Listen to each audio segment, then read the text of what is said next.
Kali ini kembali lagi di jalanan, mau berangkat ke tempat vaksin, mau berusaha ikhtiar untuk menghadapi pandemi ini agar segera usai, biar kita, biar saya, biar kami, supaya pandemi ini segera usai.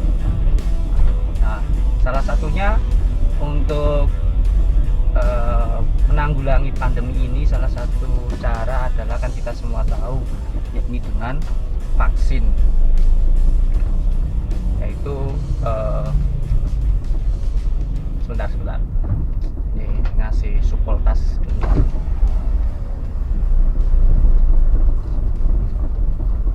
Yuk. Oke, lanjut sampai mana tadi ya? Vaksin ya. Vaksin tadi menjadi salah satu metode untuk penanggulangan pandemi ini ya. Vaksin ini salah satu metode yang cukup heboh sebenarnya, walaupun tidak satu-satunya yang heboh, tapi cukup heboh saat ini. Padahal vaksin ini sudah bukan baru kali ini muncul, dia sudah menyejarah gitu ya. Sudah ratusan tahun dilakukan, jadi bukan kali ini saja, sudah banyak penyakit yang tereradikasi yang sudah bisa ditanggulangi dengan metode ini. Jadi vaksinnya salah satu metode medis yang cukup berhasil dan cukup punya bukti dalam penanggulangan banyak penyakit. Tapi akhir-akhir ini memang dia kena serangan bertubi-tubi ya, dari hoax, terus dari label halal haram gitu ya, terus dari cerita-cerita konspirasi. Nah, kali ini serangannya cukup bertubi-tubi ya. Kenapa serangan itu tidak terjadi sebelum-sebelumnya ya, ketika bayi-bayi itu divaksin, ketika balita-balita divaksin, ketika dulu kita saat sekolah itu divaksin ya, dari vaksin cacar, vaksin apalagi TBC, hepatitis dan lain sebagainya. Entah kenapa baru kali ini serangan itu begitu bertubi-tubi terhadap metode medis ini ya, vaksinnya. Kita sekarang coba bicara sejarahnya. Kapan sih vaksin itu berawal? Ya sebenarnya ini sudah diajarkan sejak kita SMP atau SMA ya, di pelajaran biologi itu kan, kalau nggak salah saya pernah mendengar ini di situ. Jadi vaksin ini berawal muncul secara resmi ya, dalam tanda kutip ini sekitar abad ke-18, sekitar tahun kalau tidak salah 1700 sekian ya, entah 1770 atau 1780 sekian nih, saya sedikit lupa. Nah, ini muncul di dataran Inggris kalau tidak salah ya, oleh seorang yang bernama dokter atau doktor gitu ya, dokter kalau nggak salah, dokter Edward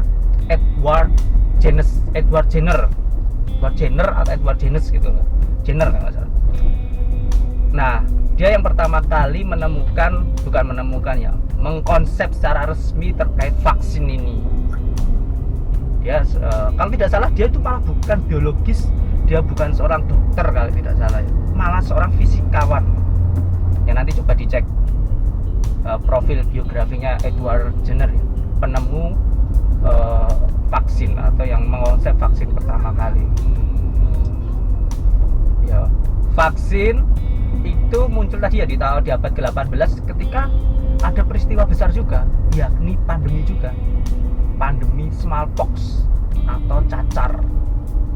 Nah, saat itu cacar itu menjadi salah satu penyakit yang mengerikan di sana, yang telah membunuh banyak orang, jutaan orang di Eropa, di dunia, khususnya di Eropa saat itu.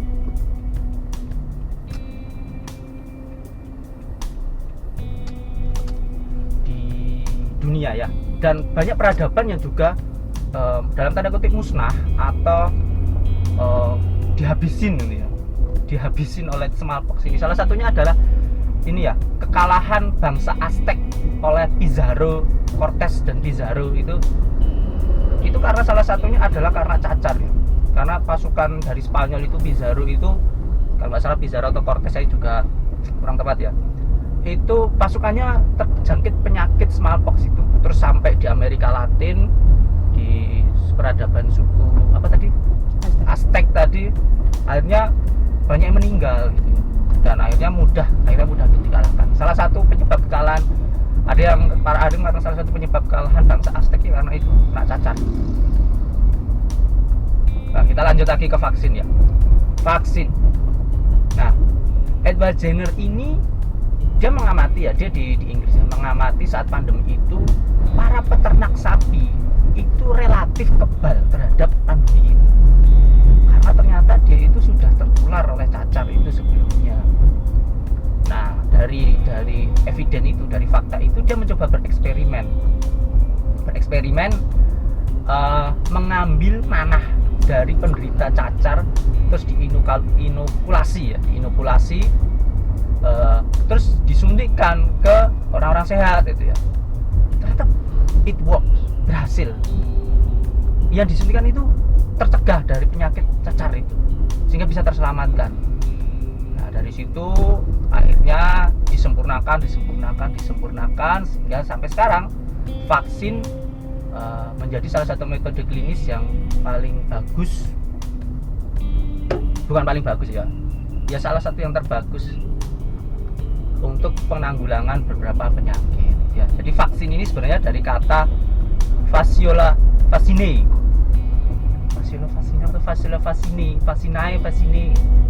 yang artinya cacar sapi. Nah, akhirnya menjadi baku vaksin itu sampai sekarang. Itu awal mula. Walaupun ada beberapa pendapat mengatakan sebenarnya vaksin ini ada vaksin tradisional ya, pravaksin. Metode hampir mirip vaksin itu dikembangkan di dataran Tiongkok sama Timur Tengah gitu ya. Hampir mirip, dia mengambil darah yang kena nanah penderita, langsung dimasukkan ke luka, disayat, katanya dibilang disayat, dikasih luka yang penderita sehat, terus dikasih itu tadi darah yang sakit itu ya. Akhirnya yang dikasih darah itu ya sakit, tapi tidak separah ketika tertular secara alami, sehingga dia kebal. Nah, seperti itu. Terus kemudian dikembangkan beberapa penyakit lainnya seperti polio, terus ada cacar, campak, polio, hepatitis dan lain sebagainya. Bermacam-macam vaksin yang bisa mencegah beberapa penyakit. Salah satunya ya cacar tadi yang sudah tereradikasi ya. Sekarang jadi kelihatannya kita jarang sih mendengar berita orang meninggal karena cacar gitu ya. Jarang ya. Padahal itu dulu penyakit mematikan. Karena sebagian besar kita sudah tervaksin, sehingga sudah ada herd immunity di populasi manusia di bumi untuk mencegah penyakit cacar itu. Nah, vaksin untuk COVID-19 ini sama prinsipnya, yaitu kita disuntik oleh bibit penyakit gitu ya, atau virus atau mikroorganisme yang sudah dalam tanda kutip dilemahkan, sudah aman lah, sehingga kita terpancing tubuh kita untuk menciptakan imunitas spesifik terhadap virus itu. Jadi itu metode lama gitu ya, dan sudah diajarkan di sekolah-sekolah. Entah kenapa sekarang menjadi diserang bertubi-tubi ya, entah jadi kayak konspirasi globalis, apalah itulah, ada microchipnya gitu ya dan lain sebagainya ya. Itu ya silahkan sih menduga-duga, itu nggak ada masalah ketika memang ada argumen yang kuat, ada bukti eviden yang kuat. Selama itu nggak ada, ya itu hanyalah omong kosong saja. Kemudian terkait halal haram ini ya, memang ada beberapa vaksin memang salah satu membuatnya menggunakan enzim trypsin ya dari babi ya, sebagai saya kurang paham sih sebenarnya dalam pembuatannya ya, sebagai salah satu cara membuat ya, jadi menggunakan itu, tapi bukan vaksinnya terkandung itu, enggak gitu. Nah, kenapa harus babi ya, memang yang baru ada bahannya itu gitu ya. Ya sebenarnya gampang sih solusinya ya, kalau kita sebagai bagi yang beragama muslim ya silahkan kader-kader para orang-orang muslim para muslim ini coba bersekolah yang tinggi ya, di kedokteran, di biologi, kemudian menjadi ilmuwan, menciptakan vaksin-vaksin yang memang halal untuk orang muslim gitu. Jangan hanya menunggu dari barat atau dari negara lain terus tidak cocok dengan syar'i, tidak sesuai syar'i, halal haramnya, terus hanya stempel. Nanti kita sebagai umat muslim jadi hanya tukang stempel gitu ya, tidak bisa menciptakan sesuatu, hanya sebagai tukang stempel. Oh ini nggak bisa halal, haram. Oh ini bisa halal. Ya kalau ingin semua bisa halal ya yuk kita coba gunakan kemampuan kita berpendidikan, mungkin anak-anak kita nanti disekolahkan setinggi itu, dikasih ilmu, disuruh belajar ilmu seperti itu, mencari hal-hal yang memang sesuai untuk secara agama gitu ya, halal haramnya gitu ya. Jangan hanya jadi tukang stempel yang menunggu ada metode baru, ada fenomena baru, ini halal haram, tapi tidak mencoba membuat metode baru atau fenomena baru atau ilmu baru gitu ya.